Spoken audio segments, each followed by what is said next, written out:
All right, Shalom. It says we live. Let's check the feed real quick. Bear with us, and we'll get rolling.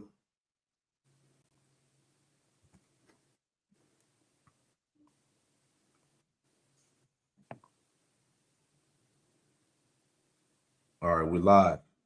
Hey, Shalom out there. Shalom. Shalom, shalom. Hey, we are the brothers of Great Millstone Charlotte, back at you with another live lesson through the Holy Spirit, the Rakak Quadash. All right, and before we get started, we want to give all the praise, honor, and glory to Yahweh Bahasham, Yahweh Shai, Bahasham Rakak Quadash. Double honors to the apostles and elders of Great Millstone who taught us his truth. Shalom to the hopeful elect. All right, we're back with another live lesson through the Holy Spirit, the Rakak Quadash, and we pray that this live lesson is edifying to the hopeful elect out there, you sincere brothers and sisters that believe. All right, we want to get into this topic here. Came across a few videos that kind of sparked my interest, that got the spirit flowing. The title of the show here is Blaming Jake and Shifting the Narrative Will Not Default His Judgment. All right, so no matter what these devils do, as you see, and we've been talking about this for the past couple of days, you know, Jake is in the forefront of all the things that are going wrong in America. All right, and they're running with that shit to try to justify themselves to basically, it's a form of them deflecting accountability. All right, deflecting the responsibility for their actions to maintain that Edomite, you know, supremacy mindset. You know, that so-called, you know, racial hierarchy. You know, to keep that Edomite ideology flowing, if you will. So with that, I want to get this word default, because again, no matter what these devils do, they're not going to get out of judgment. All right. So blaming Jake and shifting the narrative will not default his judgment. Here's the word for default. Pull that up. So that word default, it means it says failure to fulfill an obligation, especially to repay a loan or appear in the court of law. You know, and that's spiritual, man. Okay. Matter of fact, can you get Ecclesiastes 3:15? God. And I'll pull it up. It's the book of Ecclesiastes, chapter 3, and verse 15. That which hath been is now, and that which is to be hath already been, and the Most High requireth that which is past. You can speak, brother. Right. So they have to, you know, make that payback, man. Right. The Lord is going to vindicate. He's coming to collect, right, on all the wickedness that Esau has perpetrated throughout the earth, man. That's right. They think that they've been able to get away scot-free because they've been given carte blanche to do whatever they feel in the earth, but they didn't consider their latter end, man. Right. And now we're seeing that as they're getting backed into that corner, right, they're being shown, right, the coming judgment that they're about to receive. That's right. And there's no escaping. Mm-hmm. Right. Let's see if there's any more. And I'll grab one more precept, and then we'll get into the videos and articles and bring it all together. All right. And Lord willing, it's all edifying, you know. So again, this word default, a failure to fulfill obligation, especially to repay a loan or appear in the court of law. Let's see if there's anything else. Yeah, so that's the point. So let's get this scripture in Psalm, because we just read Ecclesiastes 3:15. Okay, let's get that one in Psalms 10. And if you could read it for me, this is Psalms 10 and 11. It's the book of Psalm, chapter 10 and verse 11. He hath said in his heart, the Most High hath forgotten. He hideth his face, he will never see it. Yeah, and that's really the mindset of a lot of Edomites, man. All right, all Edomites. Okay, that, you know, what was done to us was the past. Let bygones be bygones. Get over it. All right, it wasn't me. Okay, you weren't there in slavery. You know, all these you know, basically Esau's greatest hits. Right. All right, he's gonna come with that, man. Okay, and this is how they feel in their mind, that the Most High has forgotten their past crimes and atrocities. All right, he hideth his face; they will never see it. Keep reading now. Verse 12. Arise, O Lord, O power, lift up thine hand, forget not the humble. Yeah, the Lord is not going to forget his people, man. He hasn't forgot. He hasn't, as we read in Ecclesiastes 3:15, man, he requires which happened in the past. Okay, keep going. Wherefore doth the wicked contemn the Most High, he had said in his heart, thou wilt not require it. Which is surely not the case. Okay, and Esau really wants to believe that, you know, what happened in the past, he's not going to pay for it now. They really want to believe that. This is why they're pushing. This is why they're shifting the blame. Okay, niggas are the problem. And as we're going to go into, as we said, you know, we understand that these 2/3 niggas are a problem, but they're not the problem. Okay, it's bigger than you know, fucking gang violence and niggas killing each other in the hoods and robbing people and things like that. We're talking about the Edomites, you know, being responsible for bringing the world to corruption, man. The immorality, the wars, okay, the as we talk about a lot, the trafficking of children, the PDF files, okay, all these different things, the pushing of homosexuality, Satanism, all right, and the list goes on. So again, he can't run away from his crimes. Let's keep reading. Read out the chapter. Okay. Or read down to 15. Okay. Psalm 10 and verse 13. Wherefore doth the wicked contemn the Most High? He hath said in his heart, thou wilt not require it. Thou hast seen it, for thou beholdest mischief and spite, to requite it with thy hand. The poor contemneth himself unto thee. Thou art the helper of the fatherless. Yeah, thou art the helper of the fatherless. The fatherless represents you tribes, man. You so-called Negroes, Latinos, Native Americans, and Hispanics. Okay, see, the Lord didn't forget any of these things that our people have gone through, man, and are currently going through. Okay, the slavery, the genocide, the redlining, okay, the oppression, the disenfranchisement. All right, everything, man. Okay, let's finish it out. Let me go back up. Go ahead. Psalm 10 and 15. Break thou the arm of the wicked and the evil man. Seek out his wickedness till thou find none. There you go. And this is what we're going to go into. All right. And in this lesson, we're going to point these things out. We're going to point out the hypocrisy, the audacity, all right, of these of so-called white America, man. You can finish out the 18. I didn't know it was that short. You got it out. Verse 16. The Lord is king forever and ever. The heathen are perished out of his land. The Lord, thou hast heard, he does the desire of the humble. Thou wilt prepare their heart. Thou wilt cause thine ear to hear, to judge the fatherless and the oppressed, that the man of the earth may no more oppress. You got it out. Right. So the Lord is hearing our cries, man. Right. He's seeing the state that we're in, you know, and it's going to come to a point, right? All these things are coming to a head, right? To where he's going to remove all wickedness out of the earth, man. As Esau has spread himself as that green bay tree, right? The institution of the Edomite hegemony has crept its way into every facet of life, man. Right. So it has to be, you know, uprooted from the bottom, man. Right. And this is what we're seeing take place. That's right, bro. Let's get into it. All right. Bear with me. All right. So priest hop on about 5 minutes. All right, cool. So let's get into it.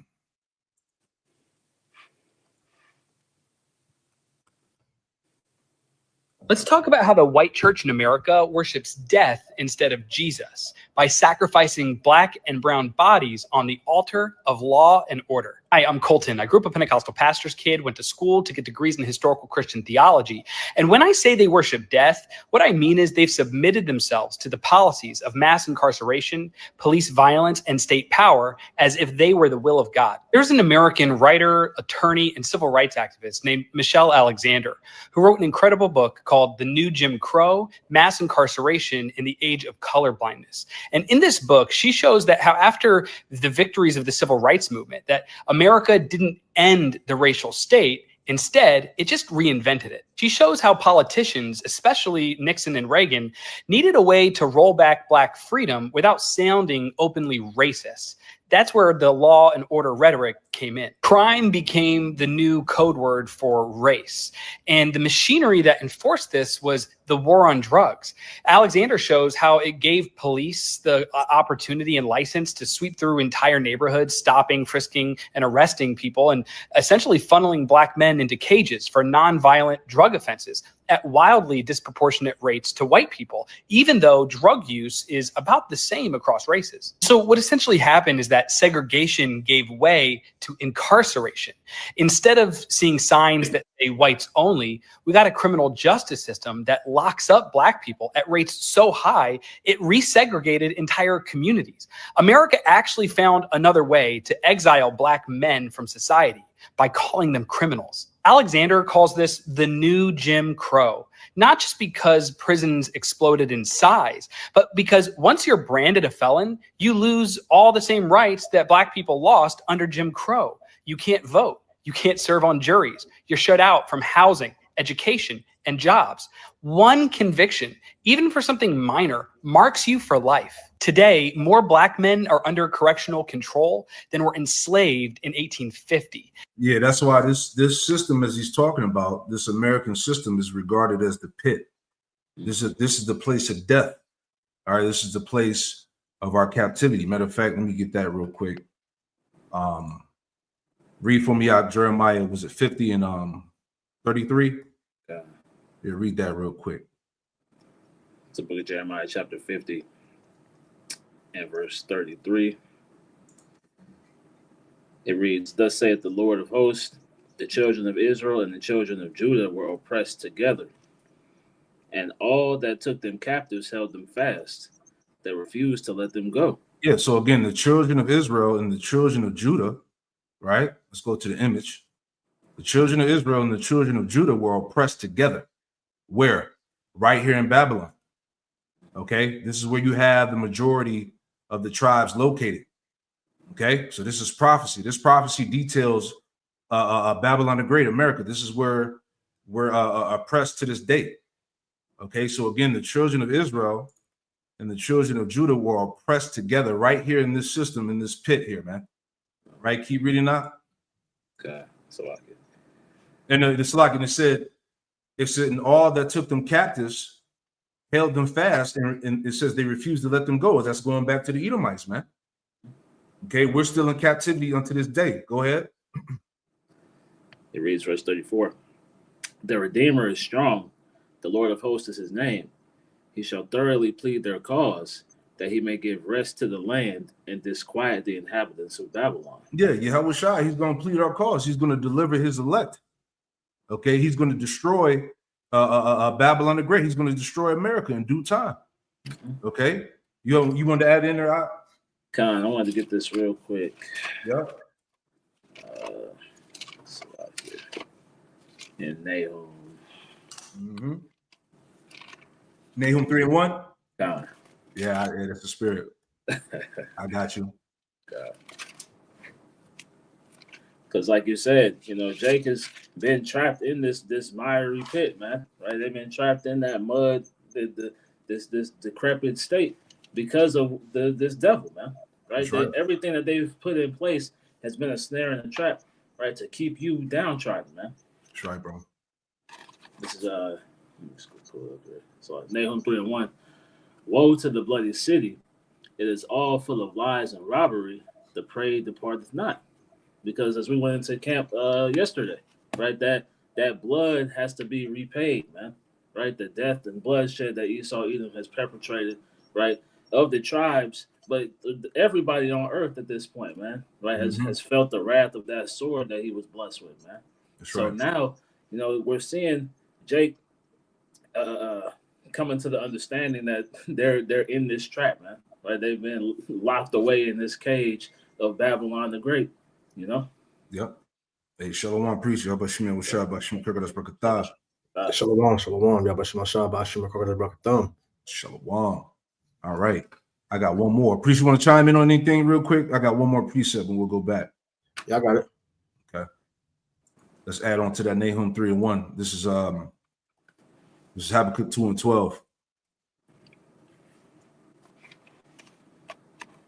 All right, so this is the book of Habakkuk 2:12. It says, "Woe to him that buildeth a town with blood and establish a city by iniquity." And how was America established? all right, off the rape, robbery, and murder and oppression of these people you see on this sign. Okay, this is how America so-called became great. All right, it became so-called great off the blood, sweat, and tears of our people, man. All right, so the point we're going to further get into here is that recompense will be required. All right, Esau's not going to duck and dodge his way out of judgment. He's not going to default on his judgment, man. Okay, so let's go back. Did y'all bring out Ecclesiastes 1:9 yet? No, we can bring it out now. Let's do it. Let's do it, brother. I got you. I'll read it for you. So this is the book of Ecclesiastes 1:9. It says, "The thing that have been, it is that which shall be, and that which is done is that which shall be done, and there is no new thing under the sun." Salakia, the one it says the Lord requires that which is past. Oh yeah, we read that. Yep, Ecclesiastes 3:15. Yep. Salakia. No, But yeah, I mean, this is still good too though, because like I Yep. said, Esau has been doing the same thing when he was doing in the past. He just is becoming more covert with it, but we're at a point in time now to where the covertness is becoming, plain. Like they're no longer hiding what it is that they're doing as they're declaring war on Jake. Yeah, exactly. So that's the spirit, because like he was saying, basically what's going on now is a rebranding of Jim Crow. Right. Right? Let's just go back and finish it out. Exploded in size, but to incarceration. Instead of seeing signs that say whites only, we got a criminal justice system that locks up black people at rates so high, it resegregated entire communities. America actually found another way to exile black men from society by calling them criminals. Alexander calls this the new Jim Crow, not just because prisons exploded in size, but because once you're branded a felon, you lose all the same rights that black people lost under Jim Crow. You can't vote. You can't serve on juries. You're shut out from housing, education, and jobs. One conviction, even for something minor, marks you for life. Today, more black men are under correctional control than were enslaved in 1850. See, this isn't a broken system. It's a system working exactly as it was designed. So now let's talk about where the white church fits into all of this, because they gave this system its blessing. Instead of challenging the injustice, it preached obedience. You hear Romans 13 ripped out of context in churches across America and turned into a divine endorsement of police and prisons. These churches have found a way to make law and order sound like the gospel.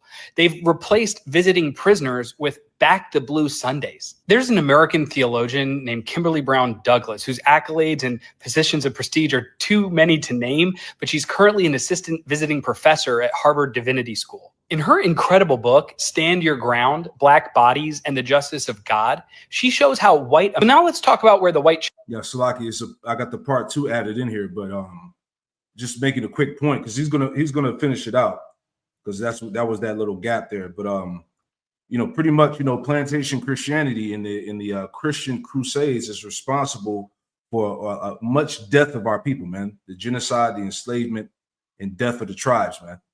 Okay, so again, the system, this current American system, the fucking white church, the Christian church has a big role in the destruction of Jake, man. All right, and Esau, he won't take the responsibility, the accountability for that. This is why we're addressing these things, because right now we live in a time where now Jake again is in the forefront of everything, man. But they're not talking about this stuff, right? Church fits into all of this because they gave this system its blessing. Instead of challenging the injustice, it preached obedience. You hear Romans 13 ripped out of context in churches across America and turned into a divine endorsement of police and prisons. These churches have found a way to make law and order sound like the gospel.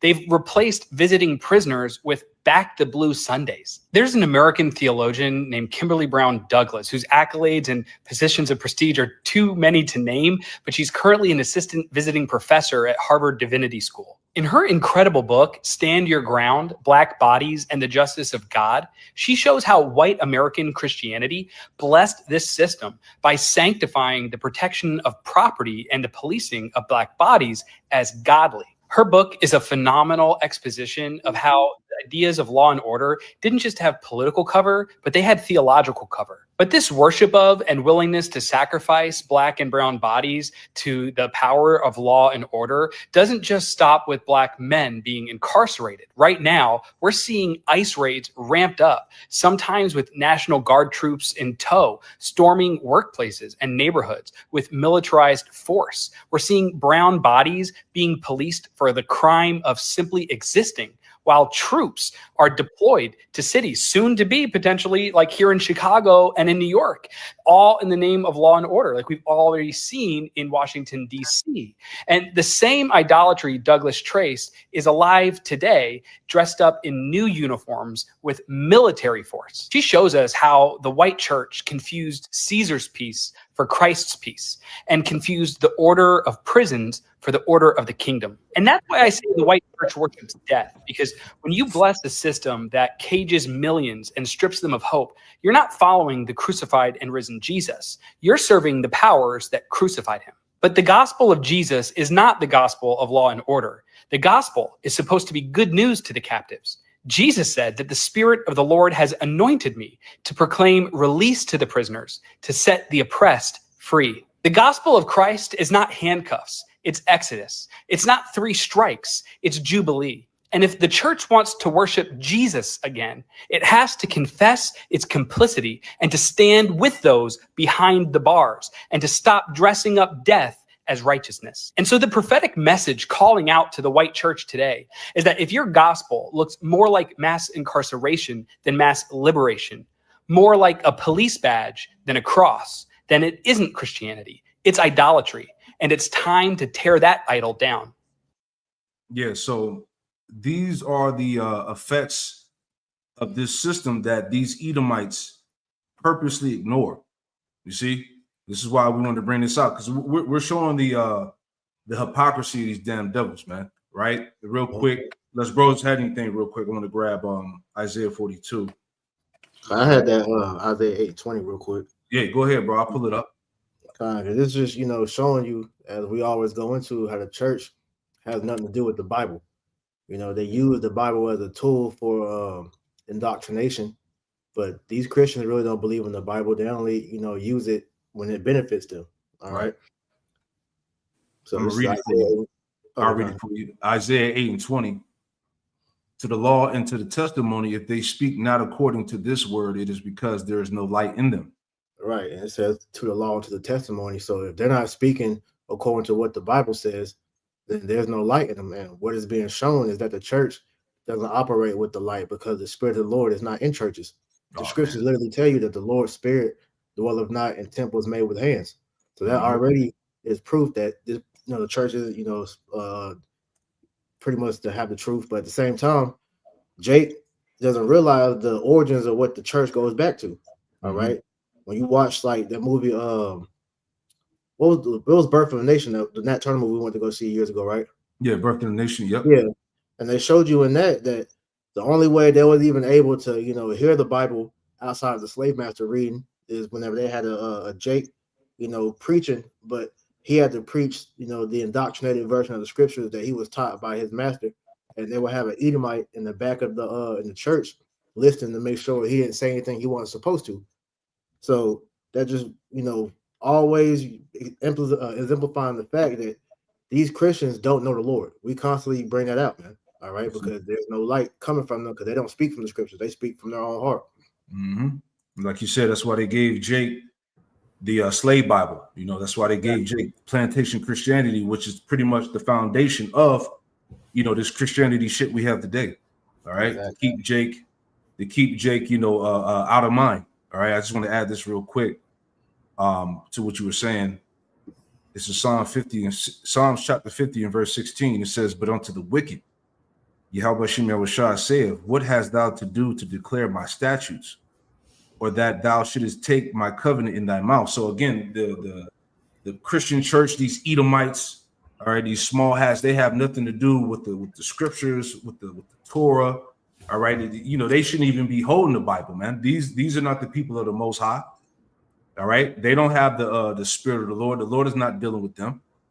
All right, so they shouldn't even be quoting the scriptures yet alone. You know, it says verse 17, seeing thou hatest instruction and casteth my words behind thee, and that's the spirit of Esau, as it tells you in Job, the 21st chapter. You know, the Edomites say, what profit does the words of the Lord have unto us? Roughly paraphrasing, man. Which also proves that these are not the people of the Most High. All right, Habakkuk 2:5 tells you that his spirit is not upright in him. Okay, so that shows you that's just proof within itself. You know, bros, want to add anything real quick? Khan, I had a quick precept, if I may. Shalom Akim, Yahweh Shem Shai Bashim Kakarash Bakatam. Hey, shalom.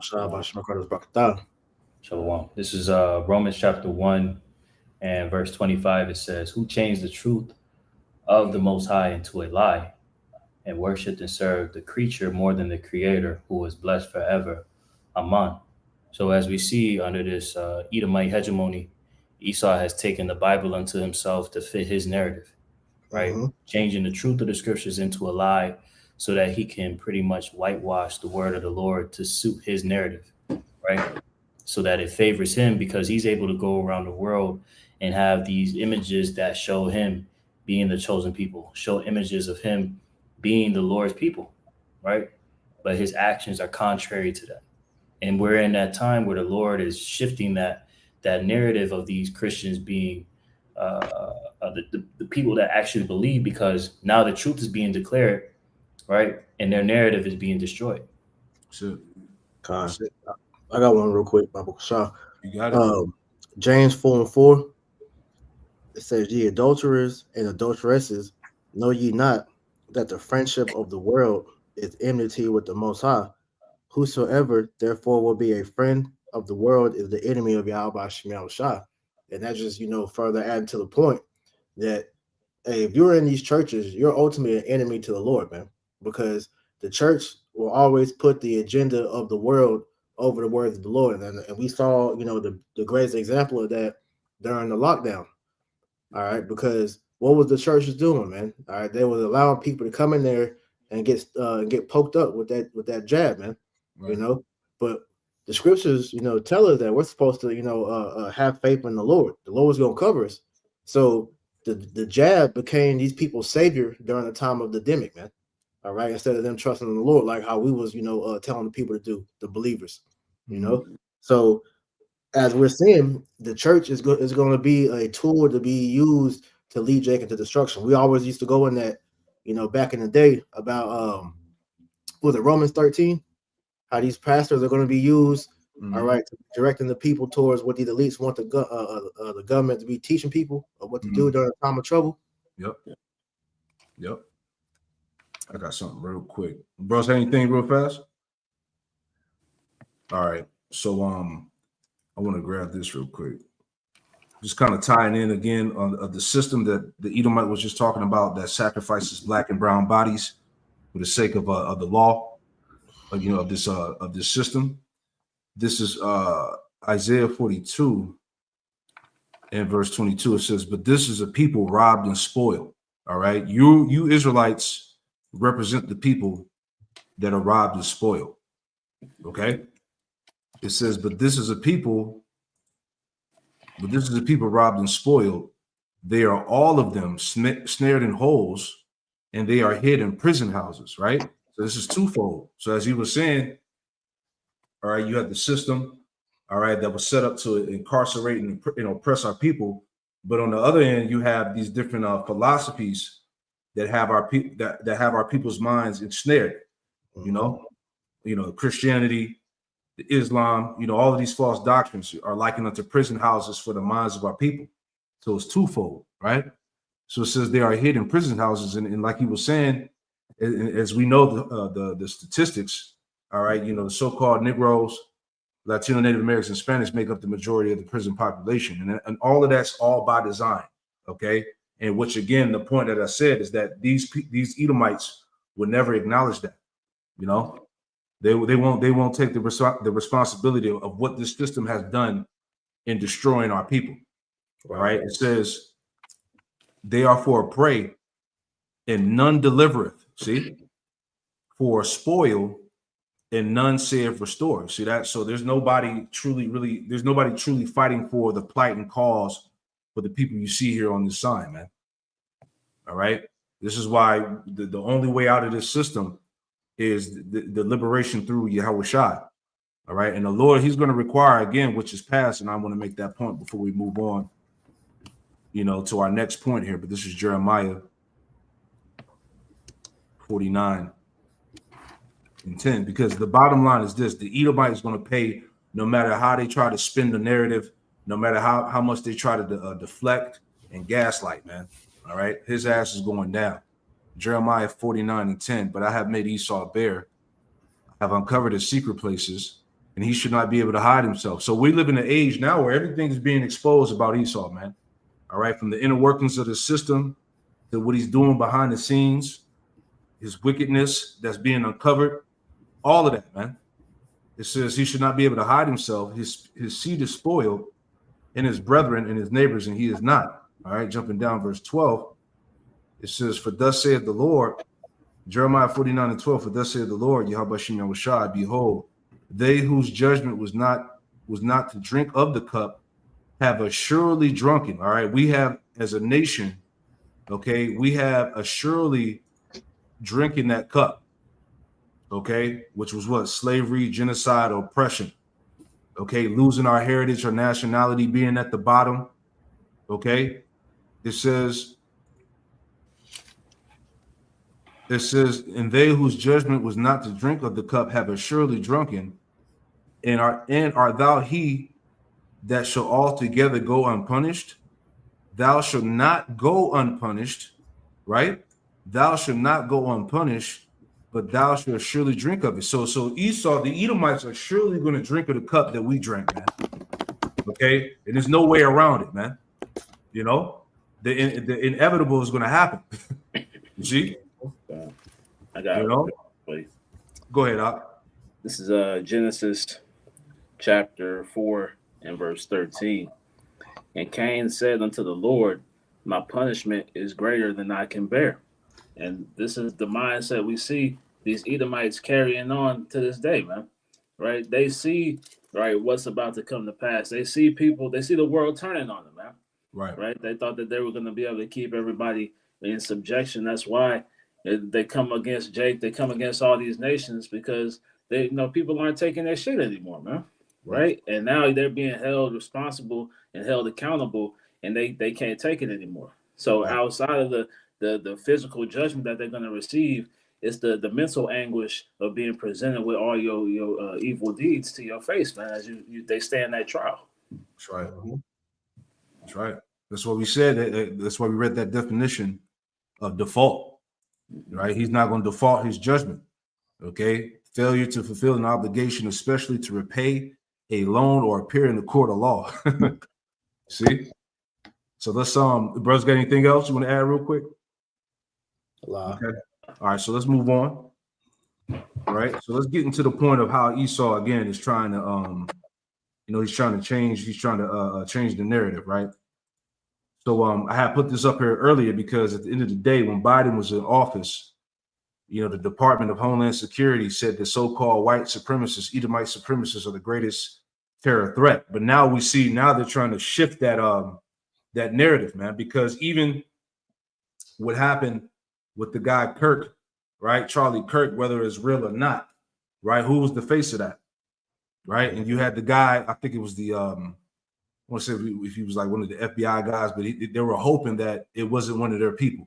Mm-hmm. You see, and everything else that's going on, the school shootings, mass shootings, all right, all that's being done by these fucking Edomites, man. So again, this still stands to this very day, man. Right? Now let's get into the audacity and the hypocrisy of these fucking Edomites, man. All right. If you're a Christian white parent who loves the Lord and loves your children, that you need to have the talk. The talk that we're referencing is the talk that takes your children, according to their maturity at the proper time, the appropriate time, and says, there are certain parts of town that you cannot go.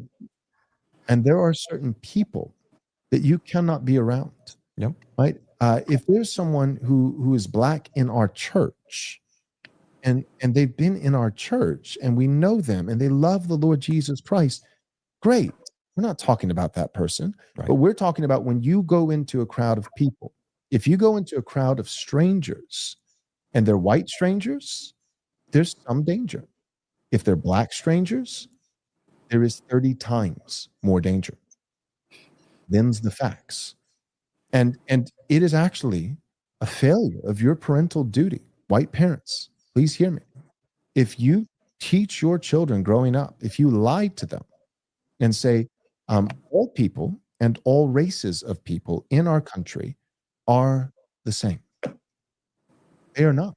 You are actually depriving your child of factual, truthful information that could save their life. Yo, this is hilarious. The most, spirit of the Lord is on Apostle Hard, bro. Because Esau really is becoming the new niggas. Because what they're doing is literally what we had to do when we grew up, was be told about the Edomites. You know, the same warnings that they're saying now, but the Lord is reversing the roles. So through the Spirit, this is actually beautiful. Because Esau knows that role reversal is coming, man. That's crazy.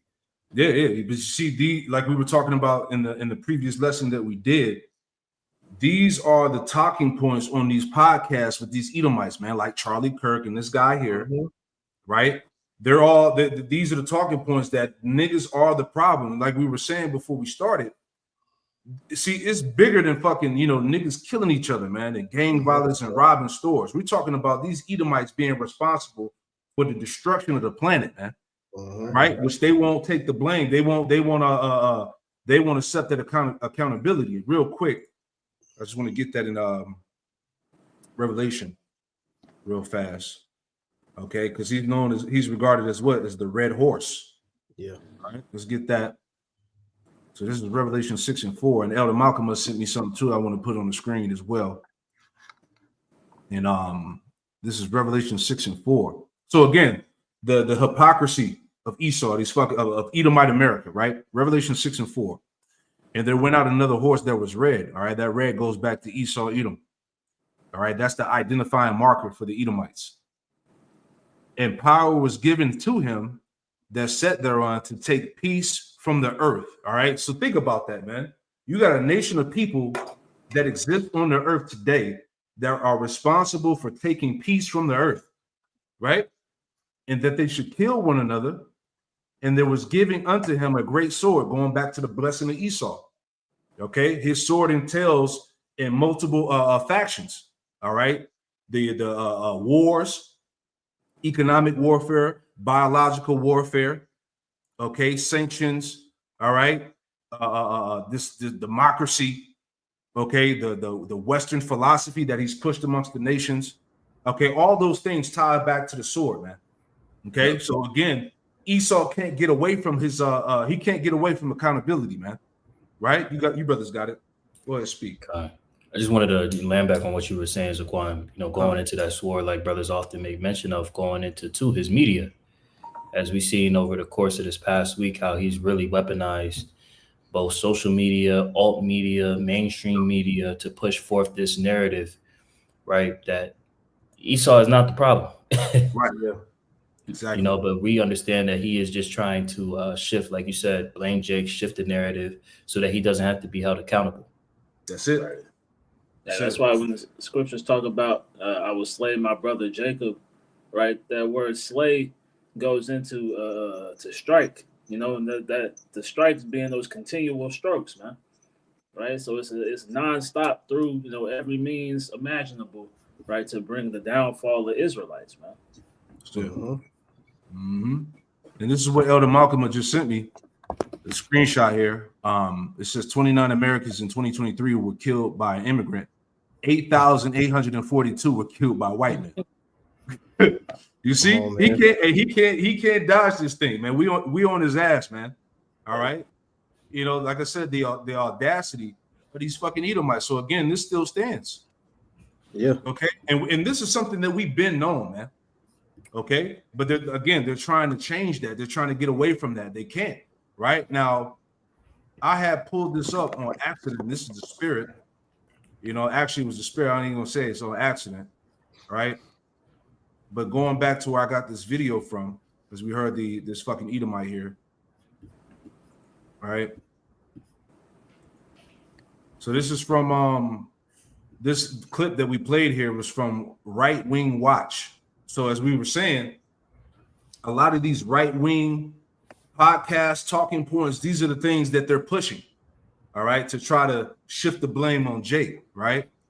As you heard him, he said he urges parents to have the talk with kids about black people 30 times more danger, right? Now, what I found, I typed in white people blaming blacks, and this is what the AI gave me, which I thought was heavy. And this is what I found. This is what the spirit had brought to me, right?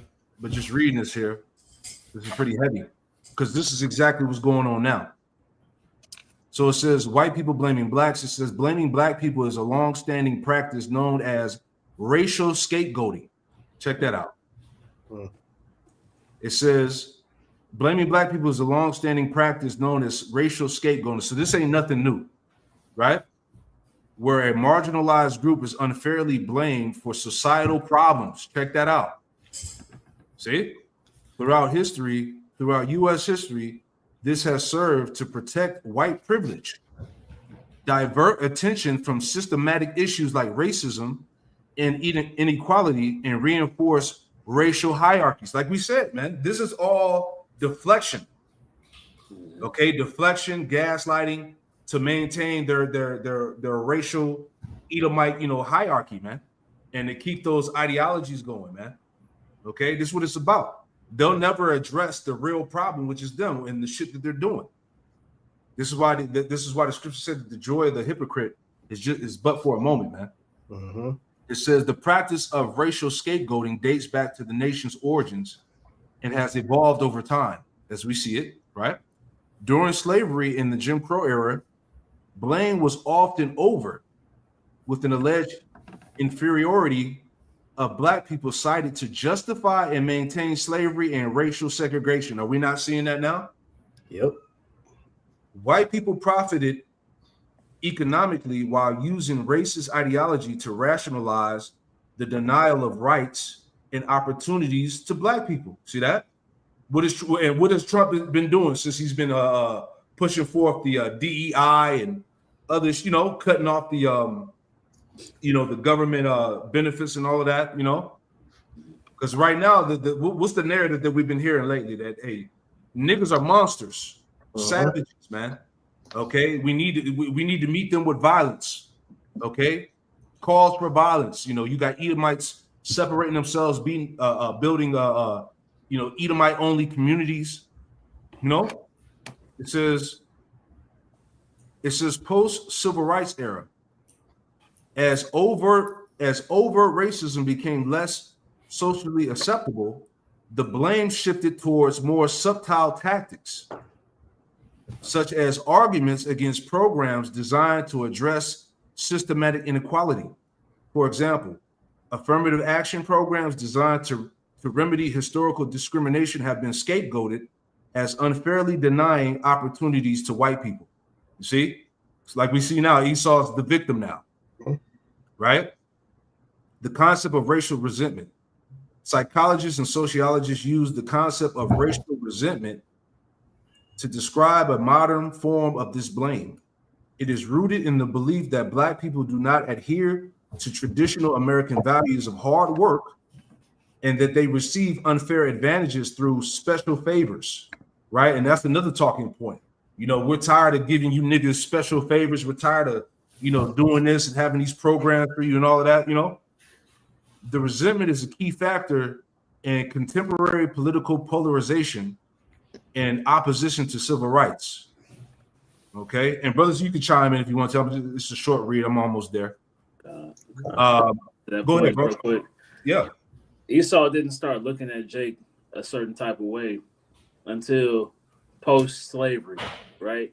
because all the narratives of Jake is lazy, Jake doesn't do this, they get all these things, the government assistance, that started because niggas weren't working for free no more, man. So as you see, the times have gone to where they're looking at our people in a state of you're supposed to be beneath us, but you found some way to get beside us now, right? And they're trying to build that gap again, man. Exactly. And to add on to you, because another reason why as well, because Esau, noticed how Jake, when they were separated from Esau, how they thrived without him, and they saw that superiority that we had when we were on our own versus, like you said, when we got integrated with them, and that separation, they wanted to still have that ability to say they're over them.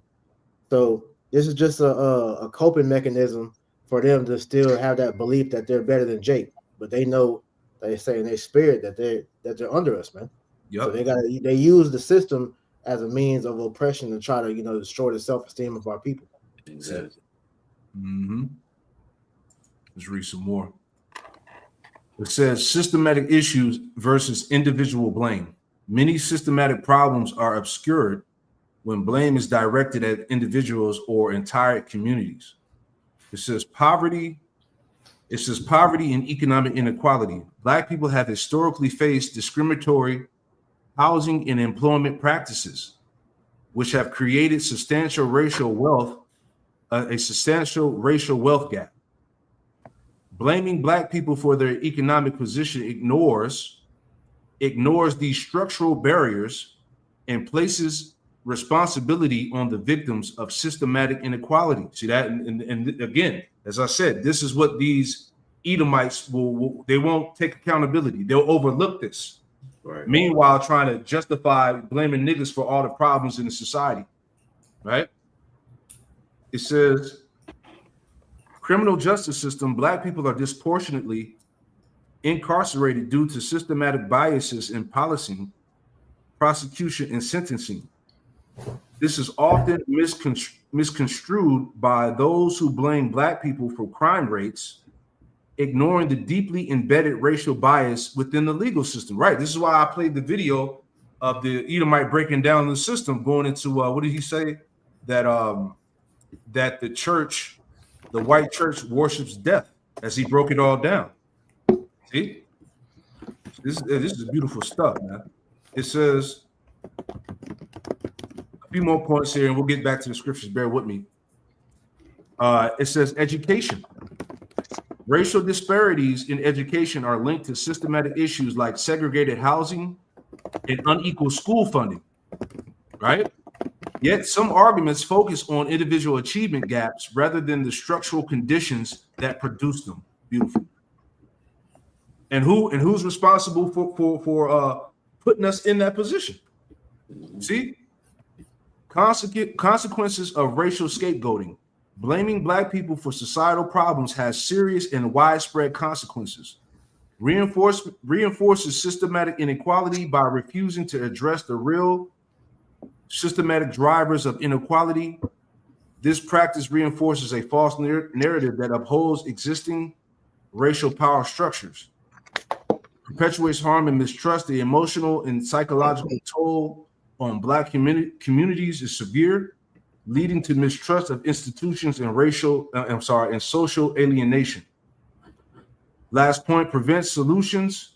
Shifting blame to Black people prevents meaningful dialogue about how to solve complex issues rooted in systematic inequality. Instead of working together to fix problems, communities are fractured by racial division. All right. So I thought this was pretty heavy, man. So all these points is what's continue to happen now. Bros want to add on anything, I had a quick precept. Go ahead, bro. This is Jeremiah chapter 13, verse 23 in the NLT. Can an Ethiopian change the color of his skin? Can a leopard take away its spots? Neither can you start doing good, but you have always done evil. And that's the MO of Esau, right? As despite this narrative that Esau has tried to promote, well, the people in the church, they're okay. right? Trying to create these little patches where Esau pretty much tries to present himself as innocent, present himself as reasonable. This devil has been unreasonable his entire time being in the seat of authority. He's always sought after the blood of Jacob, right? And now we're seeing that spirit that he's carried, tucked away in his heart that was covert is becoming more overt, Yep. right? And we're seeing that as the elder had went through this entire breakdown, showing you through the generations how Esau has targeted Jake, it's clear that he has never changed. Mm-hmm. Never changed. Okay, You gotta go ahead. Yeah, I have sharing the screen if you want to bring up that thing from chat.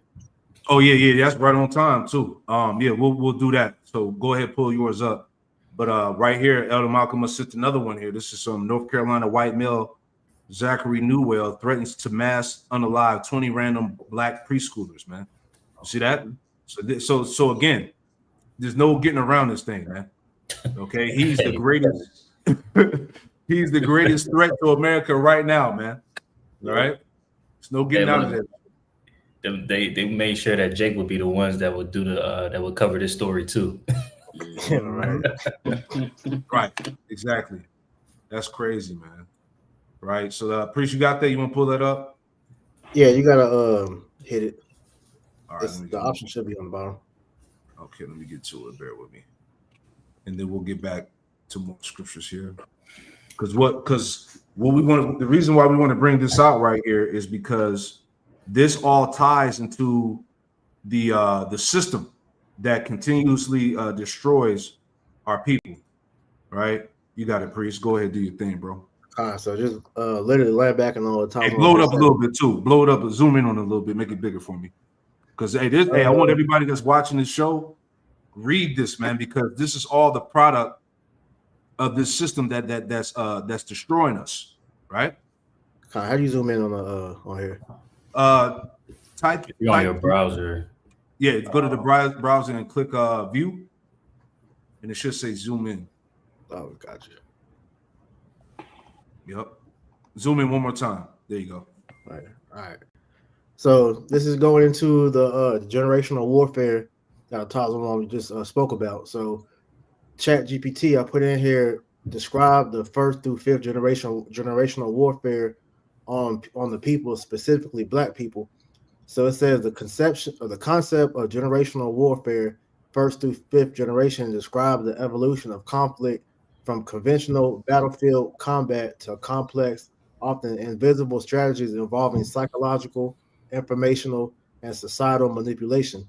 When applied to marginalized communities, especially black people, these frameworks can be used metaphorically to understand how various forms of systematic oppression have shifted over time.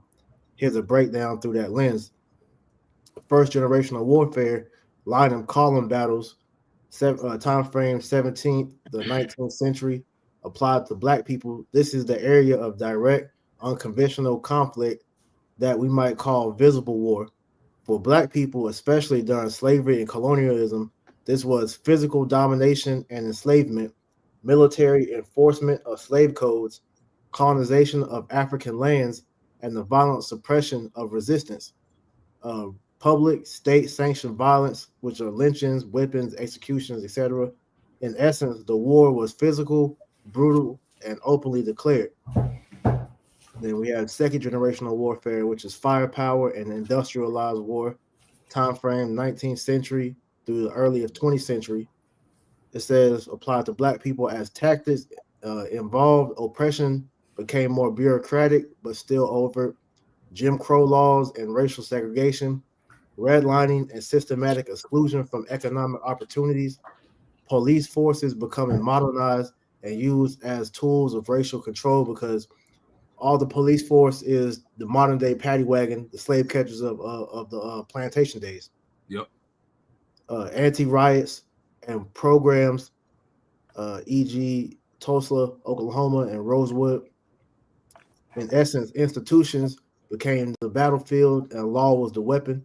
And this is the transference of the system now becoming a weapon on Jake, because we're going from, in the field, first generational warfare of straight up chattel slavery to you know, Jake being quote unquote free from slavery. Now Esau has to find another way to oppress the people, which as we're going into, all right, is just getting more and more overt, or it's like a covert and harder. All right, so generational, third generational warfare, maneuver warfare, time frame, the middle 20th century or mid 20th century. It says this generation involved outflanking and psychological operations. The system adapted. Civil rights movements were met with COINTELPRO, infiltration and disinformation, psychological warfare, media portrayal of black leaders as radical or dangerous, the rise on the war of drugs, beginning strategic cultural attacks, the dismantling of black power movements through internal divisions and external sabotage. In essence, the enemy moved from open confrontation to subversion, misdirection, and divide and conquer. And a lot of this can be done through the church. That's going to go into the next one, I believe. But, you know, because the church was one of the main reasons how, like you said, they worship death, and they taught our people to worship death. Because look at some of the, you know, the mindsets that came out of Christianity. You know, the laws are done away with, so you can pretty much do as thou will. All right. The dietary system is done away with, so you can eat whatever you want, which is leading to death. Jake having a death, you know, a lifestyle as far as for food, you know, and just going into other shit. So, continue on. Priest, could I land back on that right quick with a precept? You got it. This is Psalms chapter 140 and verse 5. It says, I start at 4. Keep me, O Yahweh, from the hands of the wicked. Preserve me from the violent men, speaking of Esau, who have proposed to overthrow my goings. The proud have hid a snare for me in cords. They have spread a net by the wayside. They have set gins for me, Selah. Right. So as the brother Priest was speaking, you could speak on it, Priest. Yeah, I was going to say, because, you know, when you look at it, this system was created to keep Jake trapped.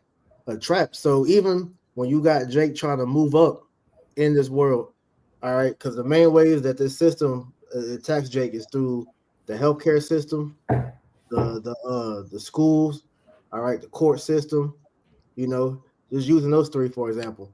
And what happens when Jake try to, you know, build himself up out that pit? They get involved with these things and they become a pawn in the indoctrination and destruction. Because when you join the, you know, become a teacher or a professor or whatever, you want to be a teacher to our people, you can't teach Jake the truth. You got to teach to the curriculum that Esau Edom is pushing, which is nothing more than deceit and lies. Yep. You got the medical field. All right, Jake wants to become doctors and all that. You can't push true, you know, healing methods, holistic and all that. You got to go off the Rockefeller playbook, which is, you know, pushing pharmakia. Yeah, you know? allopathic medicine. Exactly. And then you got the court system, all right, which is nothing more than a snare and a trap to our people. And like I said, you can't go up in that and try to, you know, do true justice, because we know all that shit's corrupt. All these damn lawyers and judges, they're all in cahoots with the elites, because hey, these elites, all they gotta do is throw these damn people a bag, and they'll throw out, you know, justice in a heartbeat, man. Yeah, that's the system. That's the system, man. These are the things that these Edomites purposely ignore. You see? Go ahead, Ak. And Jake, you think you're doing something by joining these things? All you're doing is becoming a cog in the system to help destroy our people. So the only way you can truly help our people is to come back and serve the Lord in truth and sincerity, man. Like how we're doing. That's right. All right. So continuing on, fourth generational warfare, non-state actors, ideological and asymmetric. This is the late 20th century through today. It says now the warfare is decentralized and fought through culture, economics, and information.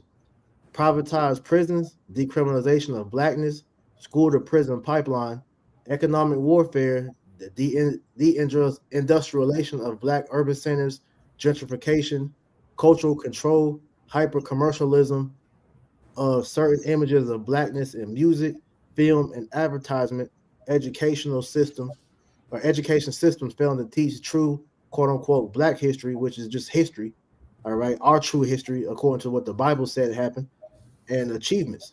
In essence, the battlefield is the mind, the economy, and the narrative. And it's a saying that, you know, these devils say that pretty much once you control the mind, you know, you don't have to do anything else. And this is why when Esau took the chains off our people, you know, he did that because he no longer had to worry about keeping our people, you know, locked down because he already had them on. He broke our people. All right, like it says in Jeremiah 17:4, we fell away from our heritage, and we were given a pseudo history of what we thought of, you know, who we were just based off what we have here in America. Because one thing the church or history doesn't teach here in America in the West is who was Jake and what was Jake doing pre-slavery. What history happened before Esau Edom came and put us in chains? Yeah, I want to add something real quick before you read on, because like you said about the culture, right? You know, you got black culture. That was it. That was created by the small hats. Yep. Right, and they gave Jake, you know, what you would call black culture. You know, they try to merge Jake with their Egyptology, Pan-Africanism bullshit.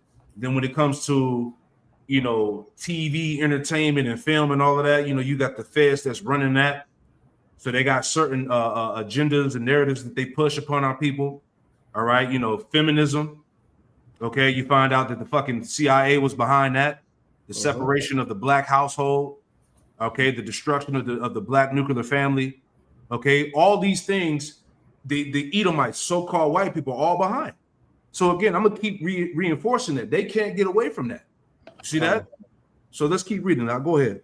I want to add to you because, like you said, you was going into the culture and the media and all that, right? So this is a quote from Leonard E. Feeney. It says, having a television in your home is like having a Jew in your living room. Man. So, like you said, everything that has been given to our people was given to us by the small hats. So all the things that we were taught here is just a reinforcement of an indoctrination that was given to us by the elites to keep us from coming back to the truth of who we are as being the Israelites that the Bible speaks of. Yeah. Psalms 62:4. How's it go? Cast them down from his excellency. Yeah, to cast them off from his excellency, to separate you from the powers. That's what it's always been about. That's the war. As we're reading through these different points. All right, this is the war that was waged on the Israelite community, man. You know, the system. Go ahead, bro. Finishing out, and then we have fifth generational warfare, which is information and narrative control. This is dealing with the present and future. It says this is warfare without a visible enemy, fought through algorithms, memes, data, and perception. And this is what we're talking about now. Everything that we're seeing, and you know, we brought out in this video, this is the fifth generational warfare that being played out right before our eyes. So it says misinformation campaigns targeted at black communities, e.g., election interference, health conspiracies. It says weaponized AI and surveillance in black neighborhoods, and that's what all this is leading to. All right, so they can bring in that Gideon.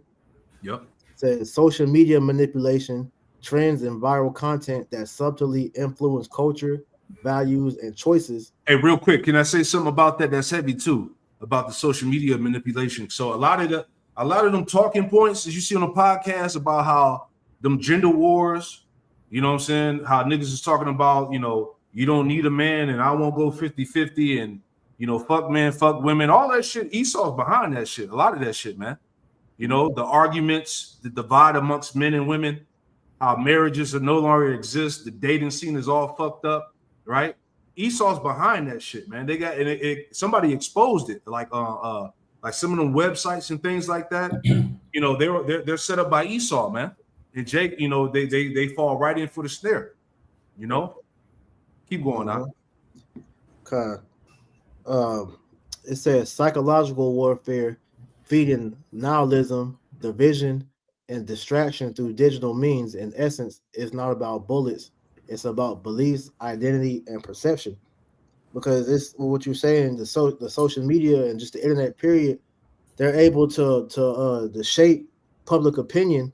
Yep. All right, based on what's being said. This is why things like Operation Mockingbird, all right, is being used, which was a CIA, you know, thing that pretty much have all these news stations and different things say the same thing over and over again. Because I had looked up this term called a loser. I don't know how you say this word. ILLUSORY. Illusory truth effect. So it says Repeatedly hearing a statement, whether true or false, can make it seem more credible due to a cognitive bias known as the illusory truth effect. This phenomenon works by increasing the process fluency of the information, making it feel more familiar and easier for your brain to process when you then interpret it as a sign of truth. And so Esau is pushing these his pseudoscience, these bogus ass trumped up facts about Jake being this dangerous, a threat to society. All right, the same way they did back in the day. All right, when they was talking about Jake being a brute, they got to protect the Edomite woman from Jake because he'll grape her and all these different things. This is all that coming right back. Like we read earlier in Ecclesiastes 1:9, that which is then is now. They're back to using the same playbook because as the apostle always going to, man, Esau, Edom, all right, them devils is not smart. They use the same playbook all the time, man. Yep. All right. So what we're seeing them do is beginning to manipulate the populace with these false facts to make these Edomites, want to wage war on Jake because that civil war is brewing. Yeah, to justify. Yep. You got it, bro. Go ahead, Cornwall. Okay, I was just going to add to the point that Priest was making because the propaganda techniques that Esau's cultivated over the years. There's a documentary, I can't remember the name of it, but pretty much they tell you how each generation they push certain propaganda to the point that they believe it's their own ideas. Right. You so they're not thinking on their own accord, and that's what we're seeing as time speed up. They're pushing more and more of these ideas out, so the people believe that they're having an independent thought. Right? Exactly. It says the illusion of truth. If I can get an example of that, because that happened with the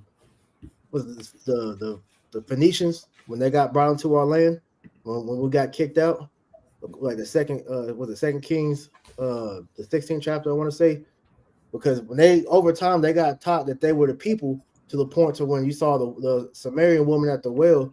Oh yeah, the Samaritans. The Samaritans, like I said, Phoenicians, the Samaritans.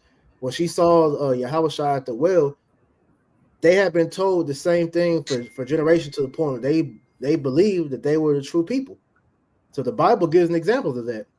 So what we're seeing Esau do with this, this enchantment to make these Edomites believe that we're the threat is that illusory truth effect, man. Yep. I got some more. So yeah, we almost there, man. But we making some solid points. So this is beautiful, man, because these Edomites are being exposed for the hypocrites they are, man. All right. So let's get into some more here. Right. Let's grab Lucky, I got a lot of tabs. Bear with me. Let's see where are we at. Okay, let's play this and then we'll grab more scriptures. We'll play this again just to show you again. Like we're saying, these are the talking points that are all over the internet from these Edomites now, right? These black people are really struggling and they're turning into these maniacs. It seems like they don't do anything right. They're obnoxious, they're rude, they're inconsiderate, aggressive, cruel. And, look, nobody hates black people for being black. If there are people like that, I think that's exceedingly rare. Bullshit. Right. You see, this is what we're talking about, man. And they're running with this shit, right? And I don't consider myself one of them. The reason that people have negative attitudes about black people is because most people's interactions with black people are negative. Most people's interactions with black people is when you're stuck in traffic and you see a Nissan Altima speeding down the shoulder. And you say, what the fuck? You're not supposed to do that. If everybody did that, it would just be another lane. And, not everybody can do that. But it's like these people have no respect for decorum. They think the rules don't apply to them. They have no respect for society. Like that's their interaction is they are a waiter and they wait on a black table and the black people don't tip and they're fucking rude. That's most people's interactions. It's stuff like that. They go to the DMV and they see a black person behind the counter and they say, oh, here we go. And the person's rude. Now, it just goes to show people are not racist. It goes to show people don't like people that are rude. People don't. It's unpleasant. People want to be treated with consideration and respect.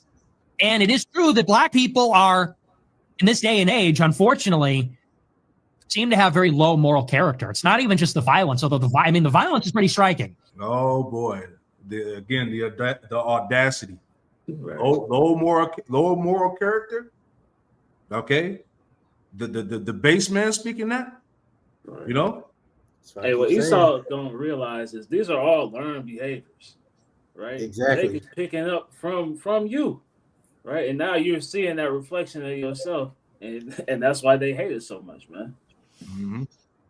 Exactly. Let me finish it out. It's like if my computer's moving a little slow, bear with me 1 second. Hold on 1 second. I'm dragging a little bit. Let me see if I can catch the computer up real quick. Hold on. Too much heat coming out. God.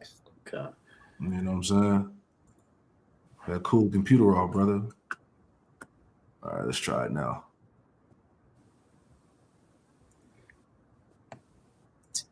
And it is true that black people are, in this day and age, unfortunately, seem to have very low moral character. It's not even just the violence, although the violence is pretty striking. If you live your life and you know that you're going to be mugged by black people, it kind of colors your opinion or perception of black people, wouldn't you say? If 99% of the carjackings and stabbings and shootings that you see in Chicago are by black people, when you're walking down the street late at night, guess what you're looking for? Black people. It doesn't take a lot of them to spoil the whole bunch like that. And we just want black people to take accountability. And I'm not a bad person. It just seems that every time I encounter you people, for the most part, it's negative. And sometimes extremely negative, like I could get a gun in my face. You know, that's a problem. And people go, well, you are just loaded up with hatred and racism. It's like, I'm really not. I'm a really friendly person. I'm a really polite, friendly person. I give everybody a chance. But if I'm someplace and I see some black person walking in with their pants sagging and they can't articulate what their problem is or what they need, and they're rude and they're aggressive and I'm in fear for my life, like, yeah, I have a problem with all of that. And these black people go, well, you're racist. You're racist. It's like, no, I just hate inconsiderate behavior. It just bothers me in this damn ass city, because that's all it is in Chicago, is just these black people who can never take accountability. It's always somebody else's fault. Oh man, how do they say, the pot calling the kettle black? Right. Hey, real quick, hold Lamentations 4:21. I want to read this definition that the brother posted earlier. Plausible. What was it? Plausible deniability. Right. I pulled that up. Right, let me get it real quick, because that's exactly what this is. You seriously believe? Right, so this is the definition of plausible deniability. It says plausible deniability is the ability for an individual, often a senior official, to deny knowledge or says like to deny of or responsibility for an unethical or illegal action, even if they were involved or aware of it, because there is no conclusive evidence to prove their connection. See, and that's exactly what it is. These fucking Edomites, they're not going to take the accountability. Okay, they're not going to. What they're doing is they're deflecting the responsibility, man, for their actions, to keep that bullshit ideology going. This Edomite, supremacy shit going. That's all it is, right? Appreciate that something real quick. Yeah, if I could put something on the screen real quick. It's just, as you're reading that out, Esau was trying to duck, the facts. Right. Now, this little boy was speaking on that, so I just wanted to play that real quick so everybody can see this. Yep. If the 13% of the population look like me, because we're never safe around me. You seriously believe the 13% of the population and 50% of the crime? You need to get fact checked, and I'm mad to do it to you. In 2016, white people committed 70% of the convicted crime, and black people only committed 27%. Then in 2017, white people committed 68% of the reported crime, and black people only committed 26% of it. And in 2024, white people committed 53% of the reported crime, while black people only committed 25%. So this narrative on 13% of the population, 50% of the crime is wrong. You know who actually commits 50% of the crime? White people. But guess what stat black people are 13% of the population and 50% in? Exonerations. When they're wrongly convicted, all you're doing by spreading this fake fact is allowing more people to profile and be racist towards black people. You know what's the highest percentage of people who are victims of white people? Black people. And if you look at all the shootings, guess who are the shooters? White dudes. So let's all think long and hard on who actually commits 50% of the crime. And cold cuts like a deli sandwich, man. Man, you see, and this is what we're talking about, man. He can't run away, man. We got his ass against the wall, man. The nerve of these fucking Edomites, man. You know, that's beautiful, bro. And I didn't even see that video. That's awesome, bro. All right. Hey, let's get back to cutting this devil up, man. You have something, Tazwan? Yeah, I have something real quick. Go ahead. This is the book of Psalms, chapter 50. Jump into verse 20 in the NLT. It says, I'll start at 19. Your mouth is filled with wickedness and your tongue is full of lies.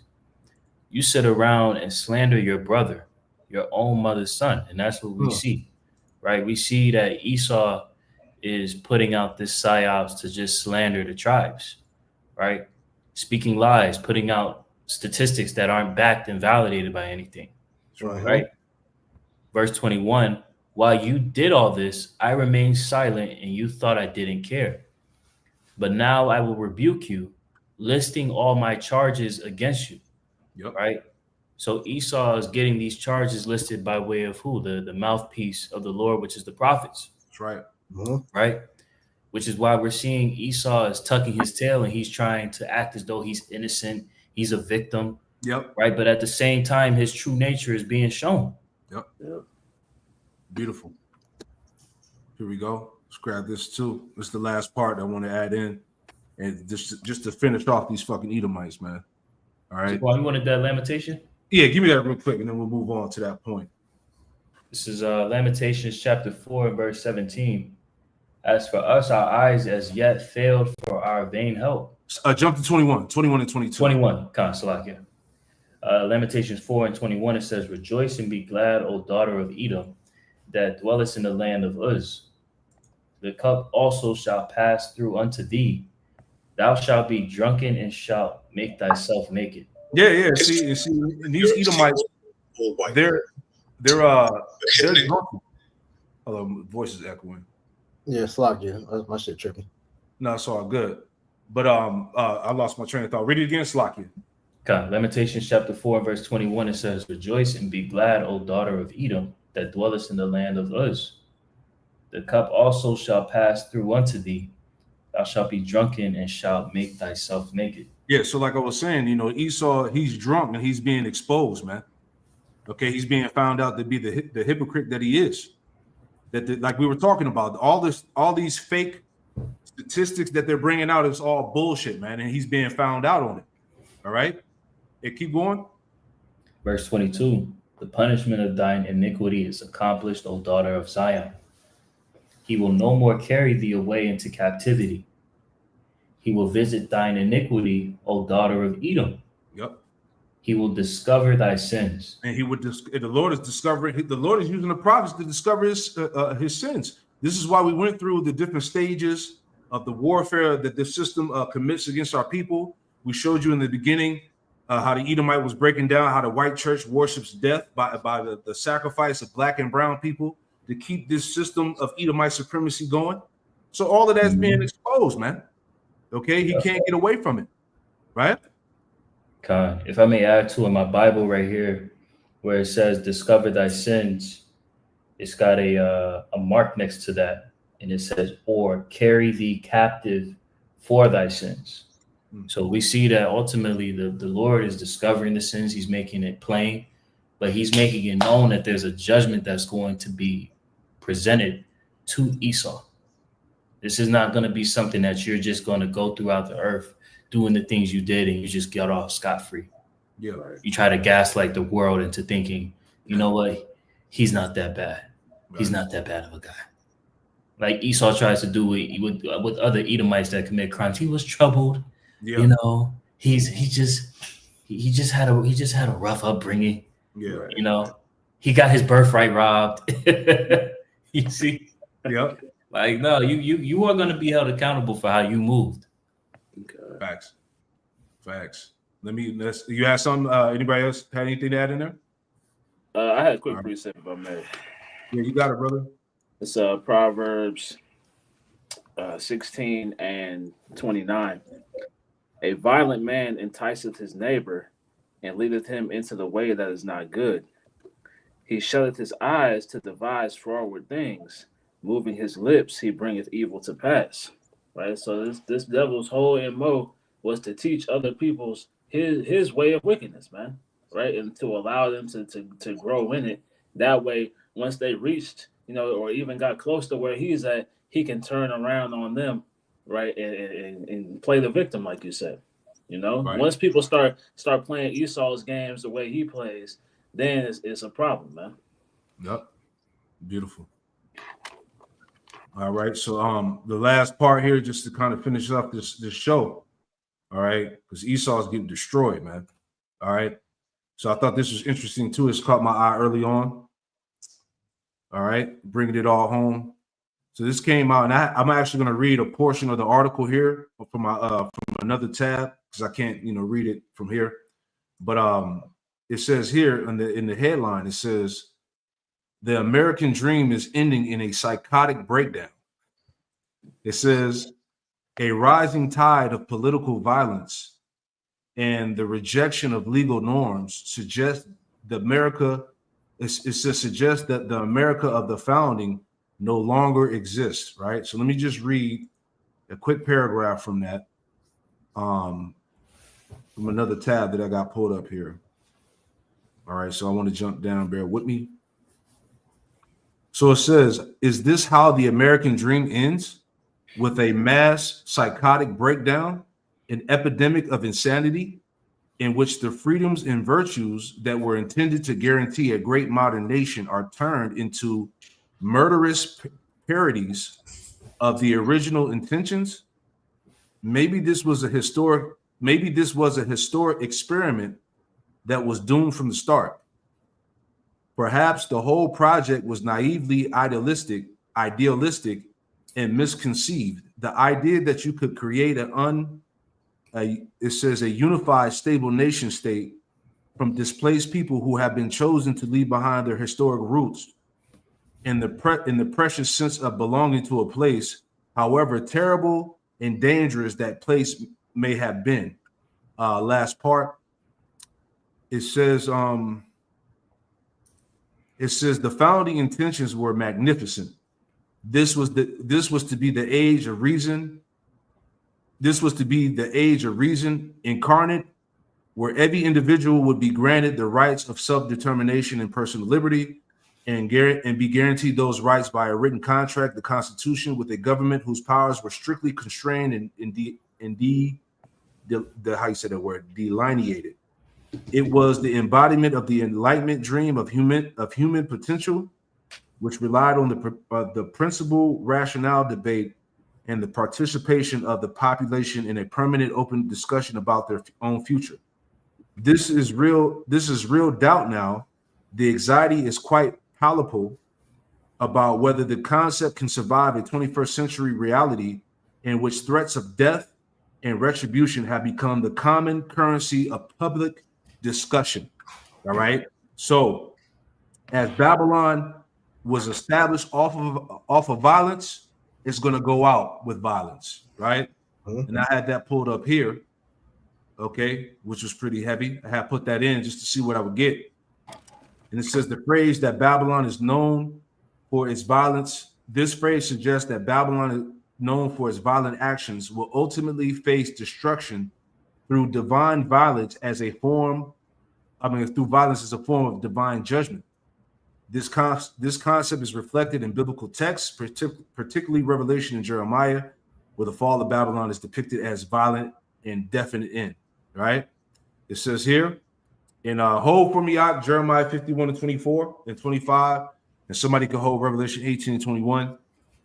But it says the fall of Babylon is depicted both in Revelation in the book of Jeremiah, emphasizing the theme of violence associated with this downfall. See that? So violence is associated with the downfall of America. You see, it's all spiritual. The American dream is ending in a psychotic breakdown, right? It says, and I just want to read this real quick and we'll grab the scriptures. I'm going to read these 2 points in symbolism of violence in conclusion. It says symbolism of violence. Babylon symbolizes not just a city, but a system of corruption and immorality. All right. Everything that we've been talking about this whole entire lesson. The violence inflicted by Babylon is mirrored in the violence of its judgment. Conclusion. The phrase "establish all violence shall go out with violence" encapsulates the biblical narrative surrounding Babylon. Its rise through oppression and immorality leads to a prophesied fall marked by divine retribution, reinforcing the idea that actions have consequences, particularly in the context of moral and spiritual corruption. Boom. Get those scriptures for me. God, I got Jeremiah 51 and chapter 51, verse 24. You got it? It says, "And I will render unto Babylon and to all the inhabitants of Chaldea all their evil that they have done in Zion in your sight, saith Yahweh." So the Lord said he was going to render unto Babylon basically a reward to all the inhabitants of the Chaldea and all their evil that they have done in Zion. All the evil that was done against the Lord's people is going to be rewarded with violence, destruction. Okay, this very system that has our people entrapped, all right, through all those various mechanisms that we just read, is going to be destroyed through great violence. Keep going. Verse 25, "Behold, I am against thee, O destroying mountain, saith Yahweh." Destroying mountain. Mountains represent major governments. Okay, so Babylon, America is regarded as a destroying mountain. Okay, America is responsible for destroying the world, man. Keep going. "Which destroyeth all the earth." See, boom. Keep going. That right there, that gives you clarity as to who this is speaking of, because the scriptures speak about how Esau would have the fatness of the earth. Mm-hmm. Right. So for him to be able to destroy all the earth, that shows you that would be Esau. So, it says, "And I will stretch out mine hand upon thee and roll thee down from the rocks and will make thee a burnt mountain." yeah, see, the Lord's going to turn Babylon, the destroying mountain, into a burnt mountain, and that's going to happen via nuclear destruction, World War III. Yep. That's how this place is going to go out. But see, right now, because the icing on the cake is nuclear war, right? But right now, what's happening within America internally? Okay, America internally is breaking down. Okay, economically, morally. All right, civil war, civil unrest, people don't trust the government, all of that shit. Violence is the norm here now. You see? Until this place goes down with the ultimate form of violence. You got it out. I want to get a precept, and I have 2 quotes just to add to the spirit. So this is Proverbs chapter 5 and verse 4. It says, "But her end is bitter as wormwood, sharp as a two-edged sword." And you can, go using this to talk about Babylon's end. Because as we're seeing, all right, that corrosion that is destroying this place from the inside out, man. These American people, all right, they're pretty much, in a state of lamenting and languishing because they see their country, pretty much going to shit. So, like I said, these Edomites know that this judgment is about to befall them. This is why they're trying to, shift the blame and put everything on Jake. So, I got 2 quotes from 2 former presidents. So first, this is Thomas Jefferson. He says, "I tremble for my country when I reflect that God is just, that his justice cannot sleep forever, that considering numbers, nature, and natural means only, a revolution of the wheel of fortune and exchange of a situation is among possible events that it may become probable by supernatural interference. The Almighty has no attribute which can take side with us in such a contest." So Jefferson knew that judgment was going to befall, the Edomites, all right, because these devils all, are in the know as far as what the Lord is about to do to their nation, all right. Now you have John F. Kennedy, who said this. He said, "But suppose God is black. What if we go to heaven and we all our lives have treated the Negro as an inferior, and God is there, and we look up and he is not white? What then is our response?" All right. So these thoughts are in the back of these devils' head, all of them, from the elites all the way down to the least of the Edomites, the Joe Sixpacks, man. They know that they're gonna pay for what they've done to the tribes, man. Not just Judah, but all the tribes, man. All right. because they know that the Most High is That's right. is coming back to bring judgment. All right, and as we continue to come out here and bring these judgments out, man, this is what's causing these Edomites to lose sleep, man. Because as you always say, man, in the back of their mind, they're wondering what if they're right, and what they're starting to see is they know we're right. That's right. That's why James 19 says that, man. That's it. All right, thou knowest that there is one God, thou do as well. The devils also believe and tremble. These devils are terrified, man, because they've sensed that judgment is coming, man. That's it. There's nothing they can do. Hey, that's why the scriptures say their bellies shall not know quietness, man. Yep. So they got the bubble guts right now. Right? You know, they nervous, man. Yeah. That's it. You got that scripture in Revelation. Read Revelation 18 and start at 19 and read down to 21. I got you. Matter of fact, you finish up the chapter. Finish up the chapter from there, and that'd be it, man. You know. Con. Revelation 18 and 19. It says, and they cast dust on their heads and cried, weeping and wailing, saying, Alas, alas, that great city wherein were made rich all that had ships in the sea by reason of her costliness. For in 1 hour is she made desolate. Yeah, 1 hour. 1 hour is what it's all going to take for the Lord to make Babylon, America, completely desolate, to destroy it off the face of the earth. That's all it's going to take is 1 hour. Go ahead. Rejoice over her, thou heaven, and ye holy apostles and prophets, for Yahweh Hashem Yahushua have avenged you on her. See that? Yahweh Hashem Yahushua have avenged you on her. This is the vengeance of the Lord's temple. Okay? All these things that are happening throughout Babylon right now, the breakdown, the violent ending is the vengeance for his people. And this also proves that where it says you holy apostles and prophets, this proves that the prophets, the true prophets of Yahweh Hashem Yahushua are back now in the reincarnation here in America, here in Babylon. See that? So the prophets are here. Keep going.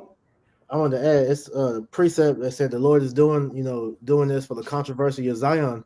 Just added to what you just said, because the Lord is doing all this for our benefit, even though Jake may not see it like that. That's right. All right. Verse 21, Revelation 18 and 21. And took a mighty angel, and a mighty angel took up a stone like a great millstone and cast it into the sea, saying, Thus with violence shall that great city Babylon be thrown down, and shall be found no more at all. Thus with violence shall that great city Babylon be thrown down and shall be found no more at all. All right, and that great millstone is tied to the ICBM nuclear missiles, man. Okay, those warheads that are going to come down and melt this place. Keep going. And the voice of harpers and musicians and of pipers and trumpeters shall be heard no more at all in thee, and no craftsman or whatsoever craft he be shall be found any more in thee, and the sound of a millstone shall be heard no more at all in thee, and the light of a candle shall shine no more at all in thee, and the voice of the bridegroom and of the bride shall be heard no more at all in thee, for all thy merchants were for thy merchants were the great men of the earth, and by thy sorceries were all nations deceived. Yep, all nations were deceived by the witchcraft and sorceries that come out of Babylon, man. You know, it tells you that in Isaiah 47 as well. You know, stand with thy enchantments and the great multitude of thy sorceries, man. You know, keep going.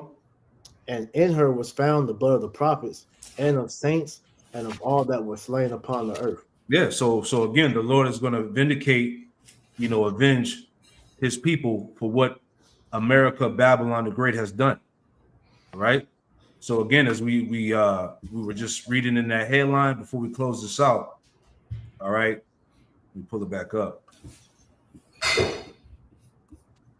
Okay, the American dream, the American dream is ending in a psychotic breakdown, man. All right, this is prophecy. Okay, this place is going to go out with a violent and chaotic ending, man. All right, so these Edomites are finished, man. So the point again, no matter how much bullshit they try to talk and all of that, they can't deflect from the judgment, man. So again, blaming Jake and shifting the narrative will not default his judgment, man. He can't escape. Okay, he's exposed and finished. Right? You guys got any closing words? Nah, that was it. That's it, man. So yeah, we'll leave it like that. Hey, we hour and 34 minutes in. So hey, we pray that you sincere believers out there, you brothers and sisters that tuned into this video, were edified. We're gonna close it out by giving all the praise, honor, and glory to Yahweh, Bahasham, Yahushai, Bahasham, double honors to the apostles and elders, the great millstone who taught us the truth. Shalom to the hopeful elect. And with that, hey, shalom. Shalom. Shalom. Hey, the water Akim, that was fire.